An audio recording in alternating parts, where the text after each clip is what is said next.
Hey everybody, this is John here. Today we're looking at more interview questions, specifically this question here. Tell me about a weakness you have or your biggest weakness. So you may be asked this question by itself, like it is in the title, or you may be asked, talk about your strengths and weaknesses together. If you're asked it like that, it's probably best to talk about your weakness first and then mention your strengths afterwards because you're finishing on a positive note. But these questions are very difficult, and this is because you need to be honest, but not too honest. You can't lie and say you have no weaknesses, but also you don't want to be too honest and make your weaknesses seem very bad. So, when answering this question, we need to tell the truth, but put a positive spin on it. So, make it seem good. Tell them a real weakness you have, give them even a short example or story explaining it in a little detail. And then we're going to mention how we are aware of this weakness, why it is a problem, and how we are trying to fix it. So, for example, you can make your weakness almost seem like a good thing. You can say, I am too detailed focused. So, this makes me a slower worker. That's the weakness. But it also means I don't make as many little mistakes as others. However, you still need to mention about why this is a problem, how you're trying to fix it. And I'll give this example later on in better detail. So for now, you can pause the video and think about yourself, think about a weakness you think you have, how you're trying to fix it, and even how you can make that weakness look not so bad. So what should we say? It's probably best not to mention a skill that is critical or needed for the job. So we can read the job description again and see what skills are critical or necessary, and these are weaknesses that we should probably avoid. For example, if you're applying for a finance job, it's not a good idea to say mathematics is your weakness. And you may also see that the job application may mention some very basic or common skills such as communication skills. However, depending on the job, this may not be an essential skill. So you could say communication skills are your weakness, that you have trouble telling other people what to do or giving criticism to other people. I would say though, in general, it's a bad idea to say that working too hard is your weakness, as this may make it seem like you're lying. So we can categorize skills into two main groups. The first group here is hard skills, and these are easy to quantify.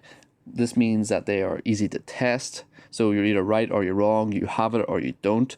So, for example, the ability to speak a language. You can speak a language or you can't. You have a degree or you don't. Other examples could be mathematics, spelling, your ability to use a program. And then we have soft skills. So these are more like characteristics. They're harder to test. These can include things like communication skills, how flexible you are, your time management. I would say like how creative you are or your patience, but also how you interact with people in a professional setting. So, can you be critical to other people, tell them that their work is not good? And if other people tell you that your work is not good enough, how do you take that? Can you take criticism? These are different examples of skills that we can say as our weakness. You can say hard or soft. However, it really depends on the job. So I have an example here. This is a soft skill. My biggest weakness is I can focus too much on small details in my work and I spend too much time analyzing the finer parts. So we have realized that this can be an issue, the problems it can cause.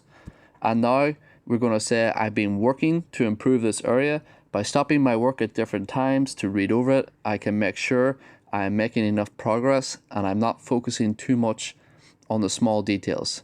So here we've mentioned how we are trying to fix it, and then we're going to talk about how this has created a positive outcome. So by doing this, I can still have good attention to detail in my work while not being rushed or late to complete a project. So you guys can edit this yourself to make it more personal. You can use this example to talk about your own education, when completing coursework or taking an exam. And I have one more example here. I'll go through it quickly. So, as an independent person who enjoys working quickly, it can be difficult for me to ask for help when I need it. So, this is very common. People are shy for asking for help. And then we say here, however, I have learned the benefits for both me and my coworkers by reaching out when I don't understand something. I know that they have a lot of skills that they can teach and I can learn from them.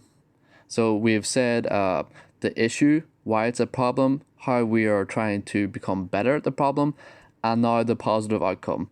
So I now feel more comfortable asking people for help due to this. I feel like I can work better. So guys, that's the video.